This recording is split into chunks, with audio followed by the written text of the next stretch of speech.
کبھی سوچا ہے ایک ایسے نبی کے بارے میں جن کا ذکر دو بڑے مذاہب اسلام اور عیسائیت دونوں میں ملتا ہے لیکن الگ الگ ناموں سے؟ یہ کوئی پہیلی نہیں ہے، یہ ایک ایسی شخصیت کی کہانی ہے جنہیں قرآن اور بائبل دونوں بہت احترام سے یاد کرتے ہیں۔ تو آج آئیے اسی مشترکہ میراث کو ذرا قریب سے دیکھتے ہیں۔ تو یہ شخصیت کون ہے؟ قرآن میں ہم انہیں جانتے ہیں حضرت یحییٰ علیہ السلام کے نام سے، اور بائبل میں یوحنا بپتسمہ دینے والے یا جان دی بیپٹسٹ۔ نام تو الگ ہیں پر شخصیت ایک ہی ہے۔ چلیں آج ان کی زندگی کو ایک نئے زاویے سے سمجھنے کی کوشش کرتے ہیں۔ اچھا، ان کی کہانی میں گہرائی میں جانے سے پہلے ذرا جلدی سے ان کا تعارف دیکھ لیتے ہیں۔ قرآن میں ان کا نام ہے یحییٰ علیہ السلام۔ وہ ایک اور عظیم نبی حضرت زکریا علیہ السلام کے بیٹے تھے اور حضرت مریم علیہ السلام کے رشتہ دار بھی۔ وہ حضرت عیسیٰ علیہ السلام کے ہم عصر تھے، یعنی ایک ہی زمانے میں تھے، اور انہیں بنی اسرائیل کی طرف بھیجا گیا تھا۔ تو ان کی کہانی شروع ہی ایک معجزے سے ہوتی ہے، اور یہ صرف ایک نبی کے پیدائش کی کہانی نہیں ہے، بلکہ یہ ایک ایسی دعا کے قبول ہونے کا قصہ ہے جو ایسے حالات میں مانگی گئی جب سب کچھ ناممکن لگ رہا تھا۔ دیکھیں، یہ معجزہ 3 حصوں میں سامنے آتا ہے۔ پہلا، ایک بزرگ نبی حضرت زکریا علیہ السلام ایک نیک اولاد کے لیے دل سے دعا کرتے ہیں۔ دوسرا، فرشتے آ کر انہیں بیٹے کی خوشخبری سناتے ہیں۔ اور پھر تیسرا، خود اللہ تعالیٰ اس بچے کو ایک ایسا نام دیتے ہیں جو پہلے کبھی کسی کا نہیں تھا، یحییٰ۔ اور یہ نام یحییٰ خود ایک معجزہ ہے۔ یہ عربی کے لفظ حی سے ہے، جس کا مطلب ہوتا ہے زندہ رہنا۔ یہ اس بات کی نشانی تھی کہ اللہ نے نہ صرف ان کی والدہ کے بانجھ پن کو ختم کر کے انہیں زندگی دی، بلکہ اس بچے کو ایمان کی زندگی کے ساتھ پیدا کیا۔ کتنا خوبصورت مطلب ہے نا؟ قرآن مجید میں حضرت زکریا علیہ السلام کی یہ دعا آج بھی موجود ہے۔ یہ صرف ایک خواہش نہیں تھی، یہ اللہ پر ان کے پختہ یقین کی دلیل تھی کہ وہی ہے جو ہر پکار کو سنتا ہے۔ تو پیدائش تو ایک معجزہ تھی ہی، لیکن ان کا بچپن اس سے بھی زیادہ حیران کن تھا۔ چلیں اب ان کی زندگی کے اس دور کی بات کرتے ہیں جب انہیں چھوٹی سی عمر میں ہی وہ حکمت اور دانائی ملی جو بڑوں کے پاس ہوتی ہے۔ جی ہاں، اسلامی روایت ہمیں بتاتی ہے کہ حضرت یحییٰ علیہ السلام کو بچپن میں ہی حکمت اور نبوت عطا کر دی گئی تھی، اور یہ کوئی معمولی بات نہیں تھی۔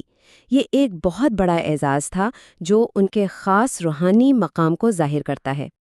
قرآن ان کے کردار کی ایک بہت واضح تصویر ہمارے سامنے رکھتا ہے۔ 5 خاص باتیں بتائی گئی ہیں۔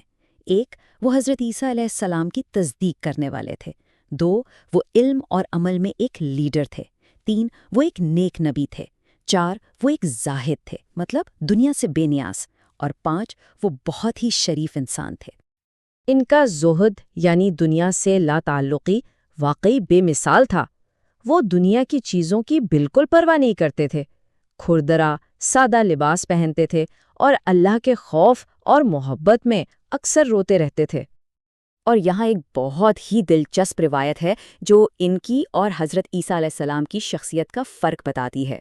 کہا جاتا ہے کہ حضرت یحییٰ علیہ السلام اللہ کے جلال اور خوف سے اکثر روتے تھے لیکن ہنستے نہیں تھے، جبکہ حضرت عیسیٰ علیہ السلام اللہ کی رحمت کی امید پر ہنستے بھی تھے اور اس کے خوف سے روتے بھی تھے۔ دونوں کا اپنا اپنا انداز تھا، اپنی اپنی شان تھی۔ ان کا ایک بہت ہی اہم کام حضرت عیسیٰ علیہ السلام کے لیے راہ ہموار کرنا تھا۔ وہ سب سے پہلے شخص تھے جنہوں نے حضرت عیسیٰ کی نبوت پر ایمان لانے کا اعلان کیا اور لوگوں کے سامنے گواہی دی۔ اس سے ہوا یہ کہ بہت سے دوسرے لوگوں کے لیے بھی ایمان لانا آسان ہو گیا۔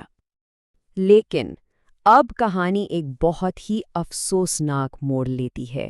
یہ وہ حصہ ہے جو ان کی شہادت کی طرف جاتا ہے، ایک ایسی داستان جو طاقتور بھی ہے اور دل دکھانے والی بھی۔ تو ہوا یہ کہ اس وقت کا جو بادشاہ تھا وہ ایک غیر قانونی شادی کرنا چاہتا تھا۔ وہ اپنے ہی ایک ایسی قریبی رشتہ دار سے شادی کا ارادہ کر رہا تھا جس سے رشتہ کرنا اللہ کے قانون میں حرام تھا۔ یہیں سے سارا مسئلہ شروع ہوا۔ اب بادشاہ کی طاقت اور دربار کے دباؤ کے سامنے حضرت یحییٰ علیہ السلام حق پر ڈٹ گئے۔ انہوں نے بالکل پرواہ نہیں کی اور اللہ کے قانون کی خاطر بادشاہ کے اس غلط منصوبے کی کھلے عام مخالفت کی۔ اور جب انہوں نے مخالفت کی تو اس عورت کی ماں نے ایک خوفناک سازش کی۔ اس نے اپنی بیٹی کو بھڑکایا کہ وہ بادشاہ سے شادی کے بدلے ایک بہت ہی ہولناک قیمت مانگے۔ اور وہ قیمت کیا تھی؟ حضرت یحییٰ علیہ السلام کا سر، جو ایک سنہری تھال میں پیش کیا جائے۔ سوچیں، حق بات کہنے کی یہ قیمت چکانی پڑی۔ دیکھیں، ایک نبی کی شہادت صرف ایک زندگی کا خاتمہ نہیں ہوتی، بلکہ یہ ایک ایسی میراث چھوڑ جاتی ہے جو کبھی ختم نہیں ہوتی۔ تو آئیے دیکھتے ہیں کہ حضرت یحییٰ کی زندگی اور ان کی موت آج بھی ہماری مذہبی سوچ پر کیسے اثر ڈالتی ہے۔ خاص طور پر شیعہ روایت میں حضرت یحییٰ علیہ السلام کی شہادت اور امام حسین علیہ السلام کی شہادت میں ایک گہرا تعلق بتایا جاتا ہے۔ روایات میں آتا ہے کہ آسمان صرف 2 شہادتوں پر خون کے آنسو رویا، ایک حضرت یحییٰ کی شہادت پر اور دوسری امام حسین کی شہادت پر۔ اور یہاں ان کی زندگی ایک بہت اہم مذہبی دلیل بن جاتی ہے۔ امام الجواد علیہ السلام نے ان کی مثال دیتے ہوئے فرمایا کہ دیکھو، جس طرح اللہ نے حضرت یحییٰ کو بچپن میں ہی نبوت دی، اسی طرح وہ امامت کا منصب بھی بچپن میں عطا کر سکتا ہے۔ یہ اللہ کا قانون ہے۔